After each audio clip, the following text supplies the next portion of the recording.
Yo, fellas, if y'all want to see me wife a girl that looks like this, or even this, tap in with my Instagram, man. My goal is 10K followers. If y'all active, I will follow back. Come on, y'all. I know we could do it, but hey, here go the vid. As the season went on, the Stanford's women's team kept getting better and better. Everything was clicking. KALANI was playing at an elite level, and her teammates was falling right in place. Hey, they was looking pretty dominant, I ain't gonna lie to you. And next up, they had the toughest test of them all. They had a matchup against the undefeated national championship team, South Carolina, with their 6'7" center, Cardozo. So coming into this game, KALANI was definitely nervous. She was texting me all night the night before. And I mean, why wouldn't you be? This is South Carolina. Probably, not even probably, it's the best team in women's basketball and they undefeated. But hey, KALANI was coming to show them, I don't care if y'all undefeated. I'm the best player in women's basketball. Boom! And she came out the gate early, guns blazing, hitting a tray ball. Now, South Carolina was missing a few different key pieces this game, but they still had their star center, Cardozo. And she was looking to get on the board early too. But hey, it was a tie game. Ain't no runaway leads yet.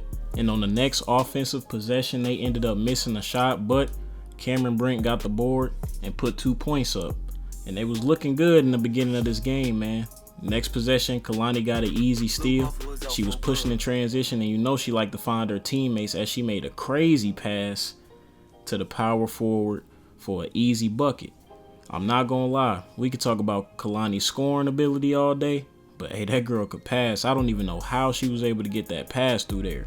It was something crazy. I'm not gonna lie, she was definitely capable of dropping a double-double every night. I mean, hey, you know she got them double Ds. But anyway, next defensive possession, hey, Cardozo got right back on the board. Y'all gotta remember, this is a national championship team. They is not gonna lay down that easy. Hey, KALANI don't either. Normally, we gotta Netflix and chill first. But she was driving to the cup and got the nice dish to the center. And now they was up by 4. In this game, she was also doing a great job of showcasing that she could score on all 3 levels. I mean, you had tray balls, mid-ranges, and post-up work as well. I mean, she could do it all. And I literally mean do it all. Hey man, did y'all know KALANI was a thief? She hit old girl with the up, you dropped something, and then she ended up pulling the transition 3. Boom!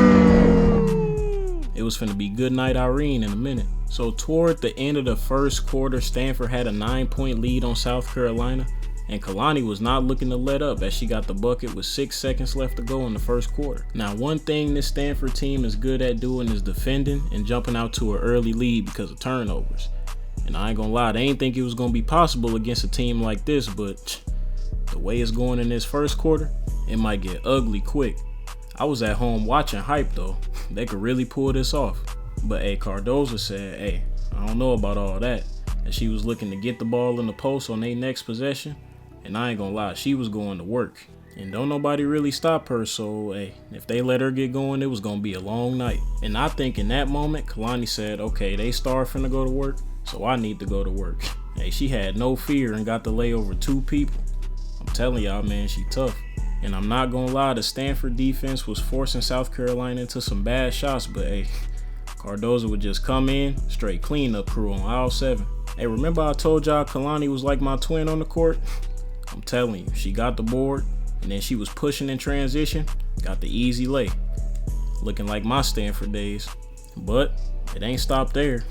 On the very next possession, she ended up getting the ball again in transition, pushing it. They just couldn't stop her. She was way too fast and got another easy layup. And just like that, hey, this lead was starting to get dangerous. Now, KALANI be playing that Call of Duty mobile a lot, so you know she got that chopper gunner in her. Boom!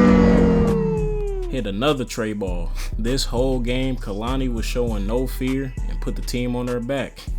And hey, if she wanted her name up there with people like PAIGE BUECKERS and Caitlin Clark, hey, she was gonna have to do that on a consistent level though. But hey, consistent or not, if you giving South Carolina buckets, I mean, that should say enough right there.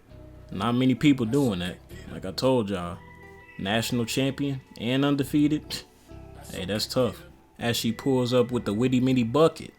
And hey, on that next possession, I don't know what the coach was on. Y'all gotta remember Kalani a shooter. Plus the 4th of July coming up. Boom! Yeah, it was a whole lot of bombs going off. Now I know y'all just as shocked as I was watching this, cause they was finna be up 30 and Kalani ain't let up. Boom! Hey, she told Cardozo, you better treat this like a staircase and step up, as she pushed the ball in transition and then got another easy layup. That was a crazy little Euro for her. The crowd was going nuts, and hey man, Kalani was looking unstoppable this game. She did this against the best team in women's basketball. If Stanford kept this up, hey, they was gonna be in that Elite 8, Final 4, and maybe even a natty. And just like that, they had did the unthinkable. They had dropped off the undefeated South Carolina, the national champions. Now the whole team played extremely great, but as for Kalani, man, she almost gave them 40. She was 1 point away from it, and she shot efficient. But now, it was time for the marquee matchup. Kalani would be matching up against the one and only PAIGE BUECKERS, and I'm not gonna lie, a lot of people consider her to be the best player in the world, including her coach. Now, if you don't know who PAIGE BUECKERS is, you must be sleeping under a rock. I believe she is arguably the best player in women's basketball. Hey, she was tough. So coming into this game, Kalani had to be on point. PAIGE wasn't coming to play with nobody. Now they got the dub over South Carolina, but that doesn't mean this game was going to be that easy. I mean, hey, UConn got a Hall of Fame coach, and they got PAIGE, arguably the best player in all of women's basketball today. The girl who went toe-to-toe with Caitlin Clark, and who may be the all-around better player. But hey, Kalani was starting off early, getting her team involved. And if she wanted to make it to the top, she had to go through matchups like this. I ain't gonna lie, I was at the crib hype. Hey, but y'all don't want to know what I did to UConn. Maybe I'll tell y'all about that later. But anyway, I feel like both of them canceled each other out. I mean, they both could do it all. Boom! But of course I'm gonna edge Kalani because that's my girl, you feel me?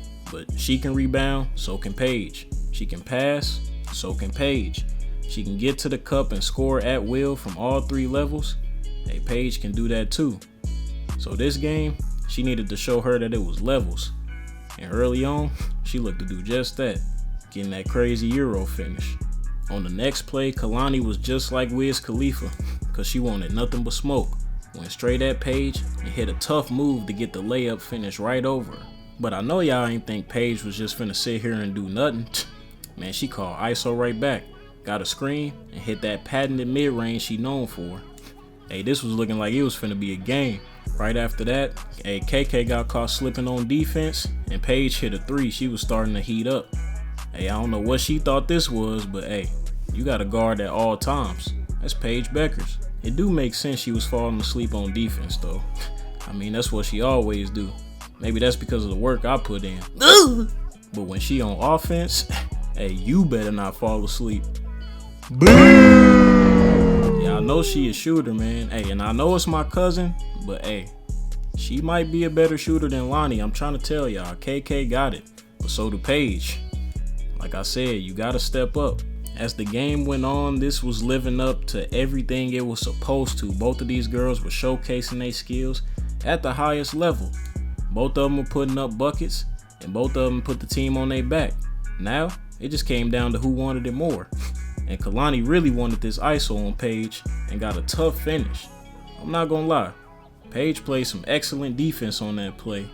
Hey, but like I said, it's about who wanted more. Kalani may have got off with a little push off, but hey, the ref ain't see it, so I ain't gonna say nothing. But UConn would end up responding back on their next offensive possession. Got the nice little screen action for a pull-up 3, and they was trying to cut this lead down.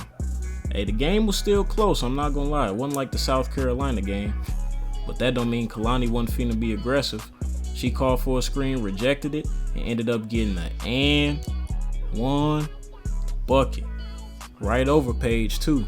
Hey, she came to play. Both girls did. Now y'all know this ain't my series, so I really ain't supposed to be saying it, but y'all know it's 100% from the line every time. And hey, they cut the lead down to 4, but Kalani was looking to get her teammates involved, doing a great job of showcasing her ball control skills before, during, and after the game. As she got another dime. Boom! Hey man, she was finding everybody on the floor. She was doing a good job of getting to the cup and just dishing it. And I mean, that's what she had to do. Everybody know you can't beat a team by yourself. I don't care if you drop 60 points. You still got to get your team involved eventually. But like I said, UConn is a historic college, and they got a Hall of Fame coach. So the game was close. And with the 2-point lead, Kalani drove to the cup and got the easy layup to extend it to 4. Right after that, Stanford ended up getting a stop. Kalani was pushing it in transition. And oh my God, she made that girl do a 360. That move was crazy. Hit a nice little stutter step. And man, she had her playing Twister. I don't know what she was looking at in the crowd, but hey, whatever that dance move is, it's finna be trending on TikTok after this. I knew at that moment they probably want to have Paige follow her all around on defense because, hey, it was getting rough for her teammates. Midway through the third, Stanford had a 6-point lead and Kalani was getting a little gassed. But hey, that don't affect her passing at all. She was still finding her open teammates, making the right plays, and just getting easy buckets to extend the lead. And her teammates came to show up as well, as Cameron Brink hit a mean post move, basically pushing that girl all the way out the way. I didn't even know she could do that. But hey, she said she too little. And then Kalani was pushing the transition, hit him with a step back. Boom! You have to step up. I told you about the staircase, bruh. Stanford was able to increase the lead to 11 and Kalani did not let up. Made another good pass and her teammate hit the tray ball. They were starting to run away with it. And there was still a lot of time left to go in the game, so UConn still had a chance. But it was up to Kalani and them to finish the job. Keep their foot on their neck. And that's exactly what they did. Hey, her teammates was acting different. You seen how Cameron Brink was running the floor in transition? After Kalani had made a great pass, hey, she took that thing from coast to coast all the way to the cup. Great finish by a great player. And as the game went on, UConn was still fighting. The lead was only 13. But hey, y'all know Kalani wasn't letting that slide as she pulled up and got another tray ball, heavily contested too, man. She is a shooter. I'm just glad I got to witness this firsthand. I mean, I told y'all me and her would work out for hours. We'd be in the gym just working on the little stuff. And honestly, it helped both of us become better players. I mean, she was already cold before she met me, don't get me wrong. But hey, them late night gym sessions, it just helped her get even better. And now she playing at this level. With 3 minutes left to go in the fourth, all Stanford needed was a few more stops and a few more buckets to officially make this thing over with. And that's exactly what they looked to do. They was almost up 20. But as you know, UConn was going to fight until the clock hit 0. Hey, they had a bunch of grit and a bunch of toughness. And Stanford, they got to remember that before they mess around and make a comeback in these last 2 minutes. But hey, they had to draw something up in the timeout, fix some schemes, fix some situations. And Paige said, forget all that, I'm trying to win. Pulled up and hit a tough, contested transition 3. But it wouldn't be enough. And Stanford ended up getting the dub. And I'm not gonna lie, that was a classic matchup between two stars, Kalani and Paige. They fist bumped each other after the game for some mutual respect. And man, the stats said it all. Kalani had 34 and 10 while shooting efficiently. And hey, Paige, I ain't gonna lie, she was hooping too. She had 31. So combined, both girls had like 65 points. This matchup definitely lived up to the hype, not gonna lie. So the next game for Stanford would be against North Carolina. They're facing a different Carolina this time, but I don't know what y'all thought. Kalani on the same type of timing. Boom! Coming out, guns blazing, hit a 3 off rip. Now North Carolina's best player was Deja Kelly. Hey, I mean, it wasn't no Caitlin Clark or PAIGE BUECKERS, but hey, she could hoop. She was up there with the top names and she had some popularity too. And Kalani was looking to show out this game. Made crazy passes just like that one to find her open teammate for the corner 3. Shout out Peter Griff. Yeah, I saw she had 10 assists against South Carolina. In this game, she was looking to do the same thing. I mean, this girl was a crazy passer. If you ask me, I don't know if she was a better scorer or facilitator. Y'all let me know in the comments down below, but I can't decide, man. I'm not gonna lie. And I know y'all didn't think it was over with that one. She came down, asked for the screen, got the easy dump off for another layup. She had 3 assists back to back to back. I'm telling y'all, the passing ability is crazy. Call her KK Stockton, or maybe KK Laundromat, as she put the defender in a spin cycle and got the tough finish. Man, I'm telling y'all, she just different. Look at that spin move, man. Hey, I taught her everything she know. But y'all know when I do that, it's followed by a dunk. She ain't got the bounce like that. She do got that recoil bounce though. I ain't gonna fake it. But anyway, with a 10-point lead, they was still attacking. And Kalani was still finding her teammates. She was on fire with the assist, I'm not gonna lie. But this next play was crazy. She got the board, and you already know how we do it over here. We pushing in transition, and she hit a tough acrobatic lay right over the defender. And I was watching live at home, I'm like, I ain't never seen her do nothing like that. That's different. But then again, I had to remember, that girl always got some tricks up her sleeve. She was always doing the unexpected, something crazy. She was almost like a wizard. No pun intended though. With 6 minutes left to go in the second quarter, Kalani was still on fire. She looked to find her teammate, but ended up cutting to get open. Boom! But right after the 3, Deja Kelly went down with a shoulder injury. I'm not gonna lie, that was completely unexpected. You never want to see anybody get hurt. Hopefully she can make a speedy recovery and get back to it. But hey, that didn't mean Kalani and them was finna let up. She was like a taxi driver because she had a whole lot of dimes. Hey, it was about to get ugly. Stanford was finna be up almost 20.